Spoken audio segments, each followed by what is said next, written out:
அரசு உடனடியாக ராஜாஜி அரங்கத்திற்கு கேப்டன் விஜயகாந்த் அவர்களுடைய உடலை அங்கே எடுத்து சென்று குடும்பத்தினுடைய அனுமதியோடு தமிழகத்திலிருந்து எல்லா பகுதியிலிருந்து வரக்கூடிய தொண்டர்கள் பொதுமக்கள் அஞ்சலி செலுத்துவதற்கு ஏதுவாக அங்கே வைக்க வேண்டும் என்பது எங்களுடைய அன்பார்ந்த வேண்டுகோள்.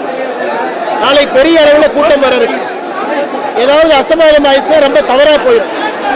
நம்முடைய முதலமைச்சர் மாண்புமிகு மு.க. ஸ்டாலின் அவர்கள் உடனடியாக இதை பரிசீலனை செய்து ராஜாஜி அரங்கத்திலே பொதுமக்களுடைய பார்வைக்கு வைப்பதற்கு அரசு முடிவெடுத்து அறிவிக்க வேண்டும்.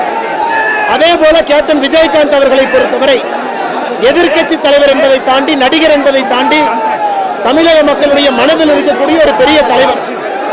அவருக்கு அரசு மரியாதையோடு ஒரு மணிமண்டபம் கட்டப்பட்டு அரசு கொடுக்கக்கூடிய இடத்துல காலம் காலத்திற்கும் கூட எல்லோரும் வந்து பார்ப்பதற்கு ஏதுவாக அரசு வேகமாக ஒரு நிலத்தை ஒதுக்கீடு செய்து அதிலே மணிமண்டபம் கட்டுவதற்கு முன்வர வேண்டும் என்பதும் கூட பாரதிய ஜனதா கட்சியினுடைய கோரிக்கை.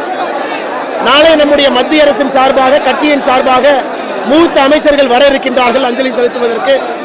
இந்த நேரத்தில் இந்த ஒரு வேண்டுகோளை மட்டும் வைக்கிறோம். உடனடியாக ராஜாஜி அரங்கத்திற்கு கேப்டன் அவர்களுடைய உடலை எடுத்துச் செல்ல வேண்டும். எல்லாமே ரொம்ப மோசமா இருக்கு, ரொம்ப தவறா போயிடும்.